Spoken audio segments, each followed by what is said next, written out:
Muy bien, vamos a revisar la pregunta de la semana. La pregunta de la semana es: ¿quién es Dios? ¿Quién es Dios? El versículo está en el Salmo 86. Te voy a leer versículos del 8 al 10 y el 15. Salmo 86, del 8 al 10 y el 15. El versículo de la semana es Salmo 86, 10. El 10 es el versículo de la semana, pero te estoy leyendo un poquito más atrás y adelante. Sí, entonces dice el versículo 8. Ningún Dios pagano es como tú, oh Señor. Nadie puede hacer lo que tú haces. Todas las naciones que hiciste vendrán y se inclinarán ante ti, Señor. Alabarán tu santo nombre. Pues tú eres grande y haces obras maravillosas. Solo tú eres Dios. Pero tú, oh Señor, eres Dios de compasión y misericordia, lento para enojarte y lleno de amor inagotable y fidelidad. Entonces, la pregunta la responde con, esta es la respuesta grande, dice: Dios es el creador y sustentador de todos y de todo.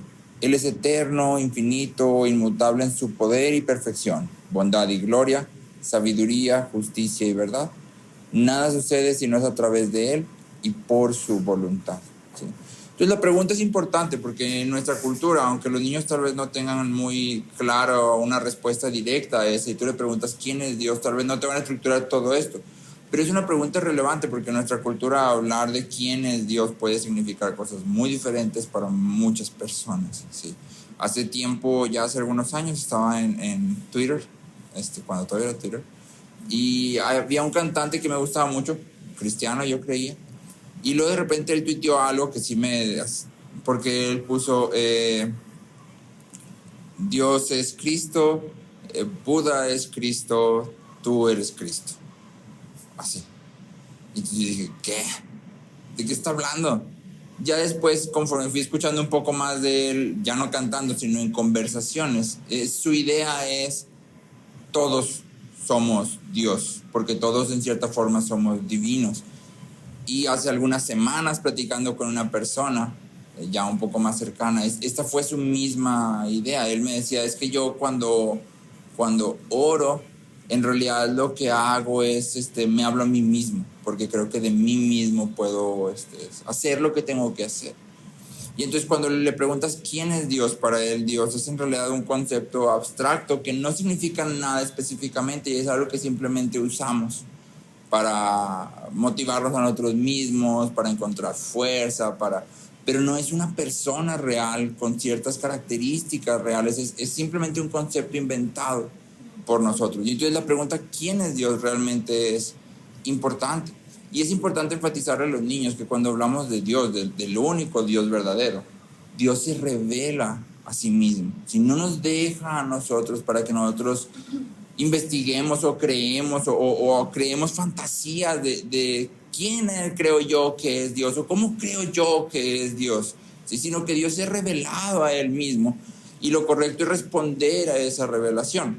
Por eso cuando hablamos, por ejemplo, de los ídolos, un ídolo no es nada más una imagen, ni es tampoco nada más cualquier cosa que ocupa el lugar de Dios en tu corazón. Un ídolo también es una forma, una figura de Dios que no es el Dios que se ha revelado en su palabra. ¿Sí? Es decir, un ídolo podría ser si tú y yo decimos: es que Dios es todo amor y entonces Él no va a castigar a nadie. Ese es un ídolo. ¿Por qué? Porque ese no es el Dios de la Biblia. El Dios de la Biblia claramente dice que Él es juez y Él va a traer juicio sobre las personas. Entonces, si yo quito algo que Dios ha dicho de Él mismo, entonces ya no es el Dios verdadero, ya estoy creando un Dios a mi propia imagen. Y eso es un ídolo. Entonces es muy importante enfatizar a los niños: el Dios de la Biblia se ha revelado a Él mismo, a fin de que lo conozcamos y respondamos a esa revelación. De manera que entonces ninguno tiene derecho de adorar a Dios como Él crea que puede o que quiere adorar a Dios. ¿Sí? Dios ha dicho: este soy yo, y así es como tú debes de vivir a la luz de ello. ¿Sí? Específicamente, nuestra pregunta enfatiza en realidad la trascendencia de Dios. ¿Sí? Cuando hablamos de trascendencia, hablamos de que Dios es totalmente distinto de todo y está totalmente por encima. Y entonces la respuesta enfatiza esta parte de Dios y lo enfatiza apuntándonos a tres aspectos. Sí, lo primero es que nos apunta a la creación y el sustento, a la creación y el sustento. Y entonces nos dice la respuesta. Dios es el creador y sustentador de todos y de todo. Y entonces esto coloca a Dios en una categoría totalmente distinta, una categoría que a través de la Biblia se mantiene. Él siempre es creador y nosotros siempre somos creación. Y esa es una distinción fundamental. Cuando Job, en medio de su dolor, con sus amigos, está tratando de entender por qué le está pasando algo malo, si él estaba haciendo las cosas bien. Estos amigos están debatiendo con él, es que de seguro es porque pecaste, o de seguro es porque te lo merecías, pero Job está luchando con esto, y luego de repente viene Dios a hablar en medio de un torbellino, y la respuesta de Dios es clara. Y le dice, ciñe tus lomos, o sea, abróchate la túnica, pues, y vamos a platicar, ¿sí? A ver, estuviste tú cuando yo puse el fundamento del mundo, estuviste tú cuando creé a Leviatán, estuviste tú, o sea, si tú viste todo eso, si tú puedes entender todo eso que yo hice, entonces tú y yo podemos conversar. Sí, entonces lo que Dios trae como respuesta es, a ver, aquí hay una distinción totalmente categórica, es yo soy creador y tú eres creación. Sí, entonces hay cosas que no vas a poder entender. Los teólogos llaman a esto la incomprensibilidad de Dios. Y es, Dios está tan por encima de nosotros que aunque podemos conocerlo, no podemos comprenderlo, porque hay muchas cosas de Dios que no caben en nuestra mente. Y es básicamente lo que Dios trae a Job. Dios le dice, pues es que no podemos platicar como iguales porque no somos iguales. ¿Sí? Y entonces esta parte de Dios como creador y sustentador implica al menos dos cosas. Al menos dos cosas que implica así directamente. Número uno, Dios es juez de toda la tierra. Como Él creó todas las cosas, Él es el único que tiene derecho de dictar lo que es correcto y lo que es incorrecto. Lo que es verdad y lo que es mentira, lo que es deseable y lo que es aborrecible. Como Él creó todas las cosas, Él es el único que tiene derecho de decir esto es lo correcto, esto es la verdad y esto es lo que deberías de desear. ¿Sí? Nadie más puede hacerlo. Y el pecado en realidad radica en querer decidir por nosotros mismos qué es correcto, qué es verdad y qué debería de desear. ¿Sí? Entonces, Dios como creador implica que Él es juez y que el estándar para juzgar es Él mismo. ¿Sí? En segundo lugar, que Dios sea creador y sustentador implica que todos los hombres deberían glorificar a Dios. En un conjunto de preguntas distintas para niños, no recuerdo si es la tercera o cuarta pregunta, es justamente esta. ¿Por qué deberíamos glorificar a Dios? ¿Por qué deberíamos glorificar a Dios? Y la respuesta es porque Él nos hizo y nos cuida. Y entonces si te fijas en este resumen, Él nos hizo y nos cuida. ¿A quién abarca? ¿Solo a los cristianos? Abarca a todos los seres humanos, a todos. Y entonces todos los seres humanos le deben a Dios gloria. ¿Por qué? Porque Él los hizo y los cuida. Te leo el Salmo 104, del versículo 10 al 18. Salmo 104, del 10 al 18. Dice, Él hace brotar manantiales en los valles, corren entre los montes, dan de beber a todas las bestias del campo. Los asnos monteses mitigan su sed. Junto a ellos habitan las aves de los cielos, elevan sus trinos entre las ramas. Él riega los montes desde sus aposentos, del fruto de sus obras se sacia la tierra. Él hace brotar la hierba para el ganado y las plantas para el servicio del hombre, para que él saque alimento de la tierra. Y vino que alegra el corazón del hombre, para que haga brillar con aceite su rostro, y alimento que fortalece el corazón del hombre. Los árboles del Señor se sacian, los cedros del Líbano que Él plantó, donde hacen sus nidos las aves y la cigüeña, cuya morada está en los cipreses. Los montes altos son para las cabras monteses, las peñas son refugio para los tejones. Y entonces te fijas, lo que el salmista está diciendo es, nada de esto es automático. Ni la lluvia, ni las montañas, ni el pasto, ni las plantas, nada de esto es automático, sino que hay un Dios que lo está haciendo salir, lo está produciendo a fin de cuidar a hombres y animales, ¿sí? A toda la creación. Y entonces esto en sí mismo implica que todos le debemos gloria, ¿sí? Lo segundo que nuestra respuesta enfatiza son los atributos de Dios.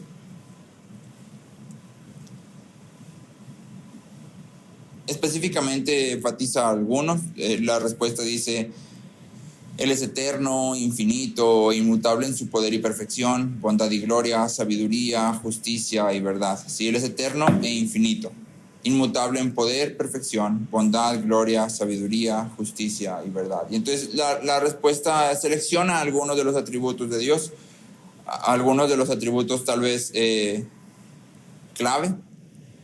Pero aquí sería importante enfatizar. ¿Recuerdas cuando Moisés le pide a Dios: quiero ver tu rostro, quiero conocerte? Y luego Dios le dice: ok, no te puedo mostrar mi rostro, porque te muestro mi rostro vas a morir, pero voy a pasar, te voy a ocultar en la peña y luego yo voy a pasar. ¿Recuerdas ese pasaje? Creo que está por ahí de Éxodo 32. Y entonces Dios esconde a Moisés en la peña y luego dice que pasa, y luego se escucha una voz. ¿Te acuerdas lo que la voz proclama cuando pasa Dios? Jehová, Jehová, Jehová, lento para la ira y grande en misericordia. No tendrá por inocente al malvado, ¿sí? Y que perdona la iniquidad hasta la tercera. Y entonces, la idea es, cuando Dios dice: me voy a revelar a ti, te voy a mostrar quién soy, enfatiza dos cualidades que tiene. Dos. Uno, justicia. Él dice: no tendrá por inocente al malvado. No tendrá por inocente al malvado. Pero luego inmediatamente dice: y que perdona la iniquidad. Que perdona la iniquidad. Y entonces estas dos cosas que enfatiza, luego las vemos unidas, o como decían algún teólogo en la historia de la iglesia, besándose, justicia y misericordia, en la cruz de Cristo. Porque en la cruz de Cristo tú encuentras esas dos cosas entrelazadas, unidas. Dios, que no tiene por inocente al pecador, de manera que entonces Cristo tiene que morir por todos nosotros, pero que perdona la iniquidad, de manera que entonces Cristo, a través de su muerte, vida y resurrección, extiende ese perdón. Entonces, si queremos enfatizar ciertas cualidades de Dios, deberíamos de enfatizar las mismas que Él enfatiza en esta revelación. Y el Dios es justo, va a traer, ¿sí?, cierto castigo sobre el pecado, pero al mismo tiempo es misericordioso. Ahora, aquí es importante hacer una aclaración. Los atributos de Dios no son simplemente cualidades que Dios tiene, son su esencia. Una forma de resumirlo es: todos los atributos de Dios son Dios. Es decir, no podemos separar los atributos de Dios como podemos separar en nosotros ciertas cualidades de nuestro carácter o ciertas partes de nuestro cuerpo. A esto le llamamos la simplicidad. Dios es simple, no tiene partes, ¿sí? Y entonces no podemos separar. Entonces, por ejemplo, yo te digo ahorita, vamos a enfatizar que Dios es justo y que Dios es misericordioso. Pero al enfatizar eso, en realidad tienes que enfatizar que Dios es santo, porque su justicia implica su santidad, por eso trae castigo. Y enfatiza su misericordia, bueno, pero tienes que enfatizar también ahí su bondad, porque su misericordia implica bondad, ¿sí?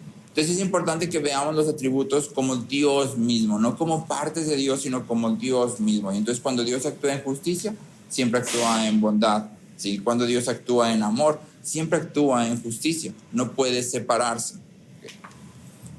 Lo tercero que la pregunta o la respuesta enfatizan es la providencia. La respuesta dice: nada sucede si no es a través de Él y por su voluntad. Nada sucede si no es a través de Él y por su voluntad.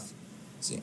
Esta definición de providencia sale de un documento histórico de Heidelberg, sí, y dice: la providencia es el poder de Dios omnipotente y presente en todo lugar, por el cual Él sustenta y gobierna el cielo, la tierra y todas sus criaturas, de tal manera que todo lo que la tierra produce, la lluvia y la sequía, la fertilidad y la esterilidad, la comida y la bebida, la salud y la enfermedad, riquezas y pobrezas, y finalmente todas las cosas, no acontecen sin razón alguna como por azar, sino por su consejo y voluntad paternal. Entonces, esto lo puedo resumir así, ¿sí? La soberanía es el poder de Dios que gobierna todas las cosas, de manera que no acontecen sin razón como por azar, sino por su consejo y voluntad paternal. ¿Sí? Entonces, cuando hablamos de providencia, hablamos de un Dios que cuida absolutamente todas las cosas. Hablamos de un Dios del cual es imposible escapar, que es lo mismo que el salmista dice cuando dice, ¿a dónde huiré de tu presencia?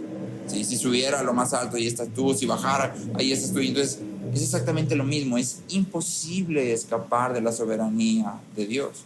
Y es imposible oponerse a su plan. Isaías dice, yo soy Dios y todo lo que quiero haré. ¿Sí? Todo lo que quiero haré. Entonces, cuando hablamos de providencia, hablamos de que Dios tiene cuidado de todas las cosas y no hay nada que Dios tenga que decir, ¡ah! No, ese no era mi plan, ahora voy a tener que improvisar. ¿Sí? Dios no improvisa. ¿Qué significa esto para nosotros? Bueno, reconocer la soberanía de Dios significa que nosotros deberíamos de tener paciencia en la adversidad, agradecimiento en la prosperidad y esperanza para el futuro. ¿Sí? Debería de producir en nosotros paciencia en la adversidad, agradecimiento en la prosperidad y esperanza para el futuro.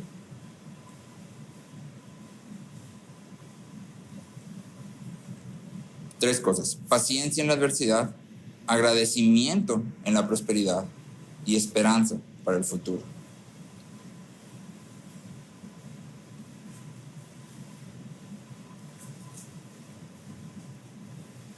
Ahora, te quiero leer Hechos 4, 23, 31. Y fíjate cómo lo que están enfatizando aquí, en lo que están orando, es la soberanía de Dios. Y luego date cuenta cómo responden. ¿Sí? Es decir, hay que ver la dinámica de, ok, yo creo que Dios es soberano.